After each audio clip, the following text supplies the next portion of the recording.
we have the Owachi Native American Dance and Drums Group. And at this time, I'd like to welcome Mr. Dennis Zotai, curator of the Native American Smithsonian Museum.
All right, thank you very much, ladies and gentlemen. How many of you have ever met an American Indian? Raise your hand. Wow, that's quite a few of you. How many of you believe you have Native American blood inside of you? Raise your hand, a descendant of Native Americans. Wonderful. How many tribes do you think there are in the United States? Anybody want to take a guess? Right here, the smart-looking guy right here in the yellow shirt. 50. No. Wah, wah, but thank you for guessing. All right, anybody else? How many tribes in the United States? Anybody guess? Tribes and Alaska Native communities, how's that? In the entire United States? 400, 1,000? The answer is more than 600 tribes. How many know what tribe was right here in this area of Bowie before it became Bowie? There you go, Piscataway Nation. And they were a chiefdom of many tribes in the Maryland area. So our performance today is to learn about American Indian culture because we are the first Americans. We were here first, and we're very proud. Our veterans, our warriors have always fought for our lands, our lives, our way of life, our country, and our homes. And we continue this tradition of patriotism as American citizens. Many of our warriors are today fighting in Afghanistan for our freedom. So I know many of you who have also been out there are in our audience. Our veterans or relatives of veterans can appreciate this because maybe you also have served with many of our American Indian warriors. We're going to do a very large number of dances representing many tribes from throughout North America. We're going to begin with a tribe that's called an intertribal war dance, in which we bring out all of our dancers out here in their many colorful regalias to perform for you. So at this time, please welcome all of our dancers in an intertribal war dance song.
you very much. That was an intertribal war dance featuring all of our cast this afternoon.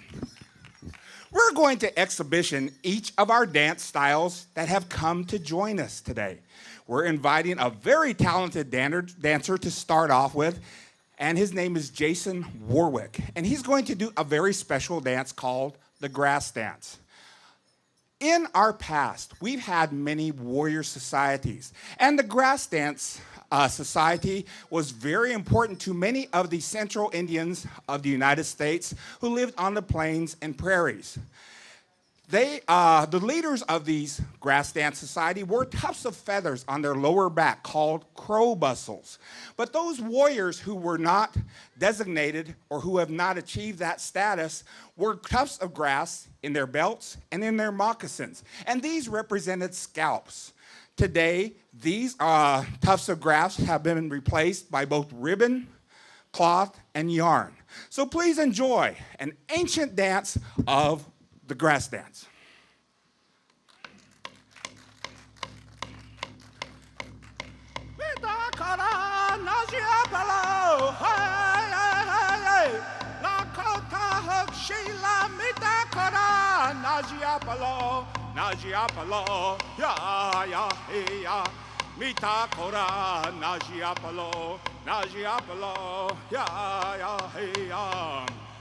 Lakota Hokshila Mitakara Najiapalo Najiapalo Ya Hey Ya Mitakora Najiapalo Najiapalo Ya Hey Mitakora Najiapalo Hey Mitakora Najiapalo Najiapalo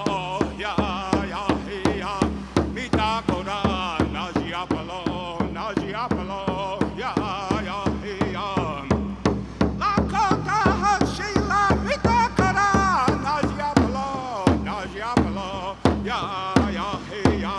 Mitakora Najiapalo Najiapalo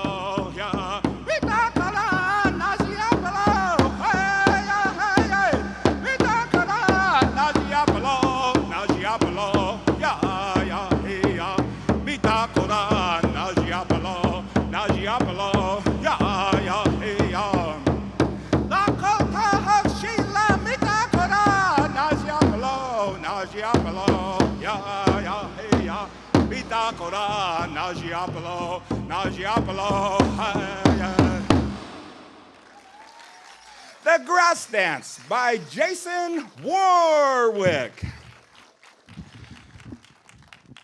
As American Indian culture evolved, many tribes began wearing this cluster of feathers called bustles, and they increased in size, and they began to adopt new styles of bling.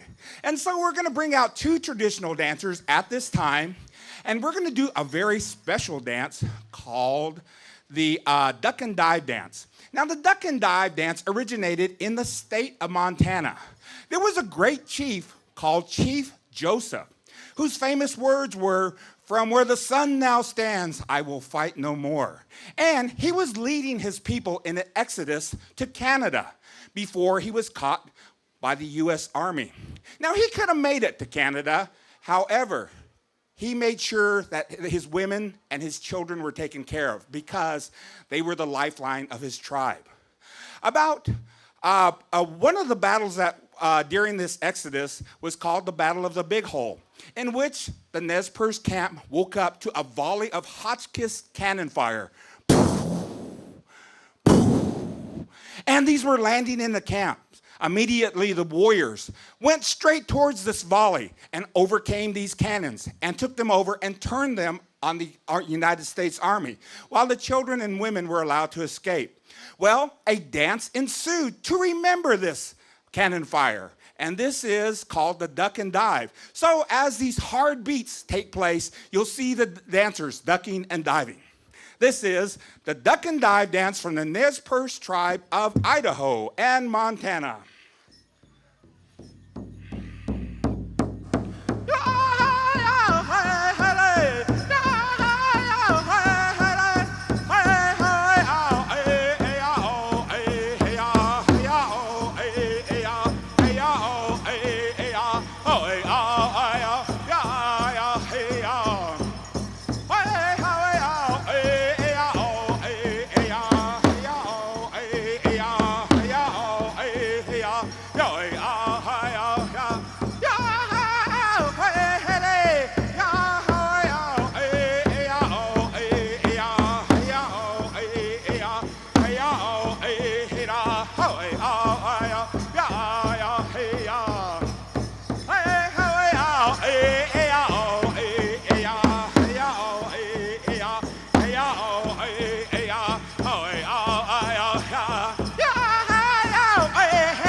The duck and dive dance, originating in the state of Montana.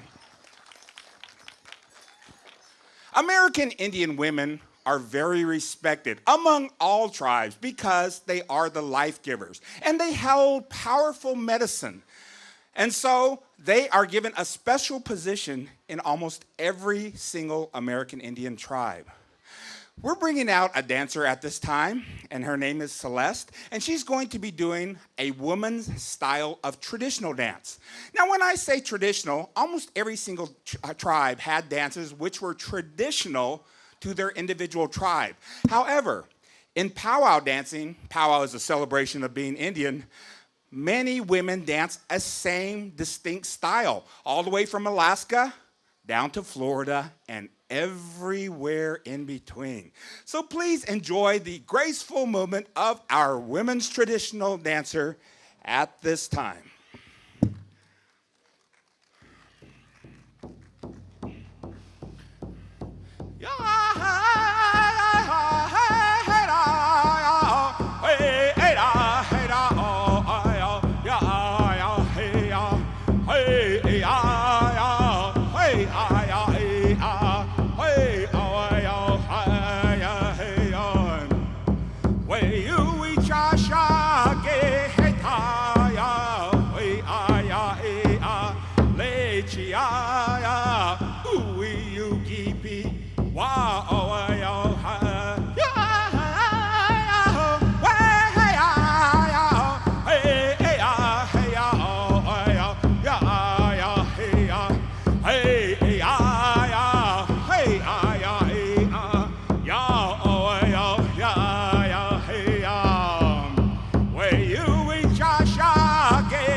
Thank you for that round of applause for the beauty and grace of Indian women and all women.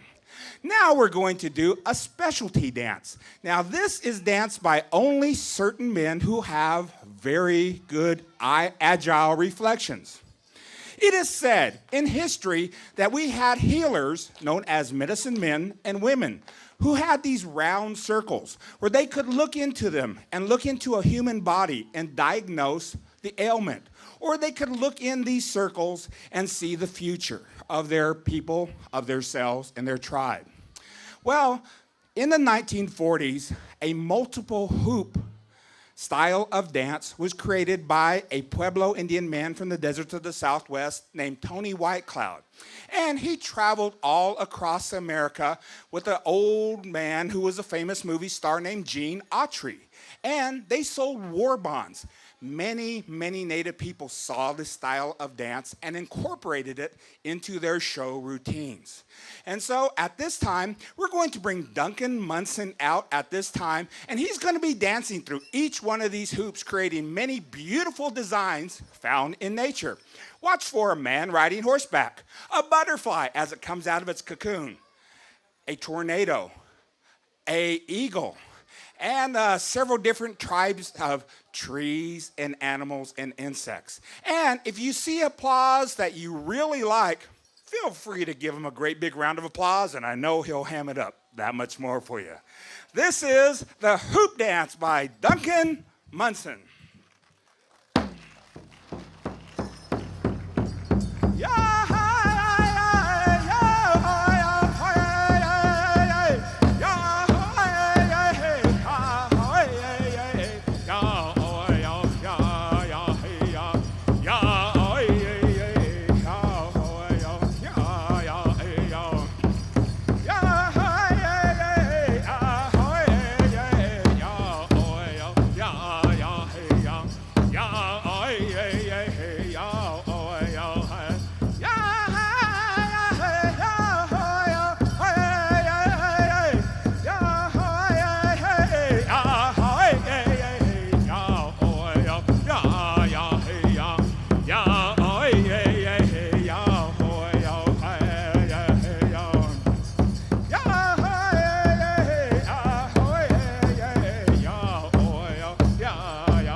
Hey, how about that? Way to go, Duncan. Good job.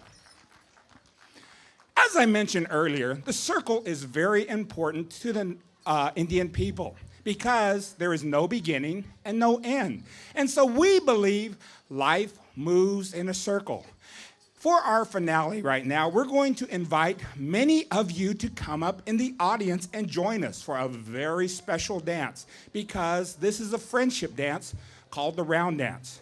Now, this is a real dance that you're going to be doing, and we'd like to invite a lot of parents, a lot of elders, a lot of children up here to join us. Because you know what? This is an international festival, and at this festival, we believe that you should drop your barriers. We should be the human race. Because as this last design you last saw, if we continue to not know about each other, not know about our cultures, disapprove one another's actions, and if we do this from now and forever, we're always going to have war and turmoil. And so we need to all come up and enjoy one another's company while we are here on Mother Earth. So please come up and join us. We're going to make several circles on this dance arena and do a very simple dance. And once many of you come up here, then I'll give you some instructions. So please honor us and come up at this time and join us for our last number called the round dance. Come on up. Come on up. Work that cheeseburger off. Yeah. All right. We have a lot of people coming up. We need 2 circles. And we need some dancers on an inner circle as well as an outer circle. Okay? All right. Louis and James, if you could please take your bustles off and come join us. We have an extraordinary amount of people coming up for this last dance. All right. Wow, this makes us feel so good. When people of all races, all religions, all economic backgrounds can come together and hold hands in a sign of solidarity as the human race. And this is what this festival is about. Learning about one another and embracing each other's culture as a good thing. Okay, we can get a few more in the center. How's that? Just a few more in the center? Yeah, get a bunch of these kids in the center. Okay, let me get right in the middle of you all, excuse me, so I can give you directions. All right, the dance we're going to do is called the round dance. For an obvious reason, we're all in a big, never-ending circle. Now, what I need you all to do is step to your left, the other left. Yeah, there you go. And bring your right foot to it. So it'll look like this. Left, right, left, right, left, right, left, right, left, right, left, right, left, right, left, right. Okay, stop. Now, as we do this, we're going to be moving in a clockwise direction, which means following the sun. And we're going to put a little bounce to this. We're going to move our arms in and out and in and out as we dance. And in the middle of this dance, some of these dancers will give you some more instructions. Okay, with that, audience, we're going to need your help because we're going to establish some rhythm. What I need you to do at this time is clap to this beat. 1, 2, 1, 2, 1, 2, 1, 2, 1, 2, 1, 2. This is the round dance. Yeah!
Thank you, ladies and gentlemen. You may now be seated.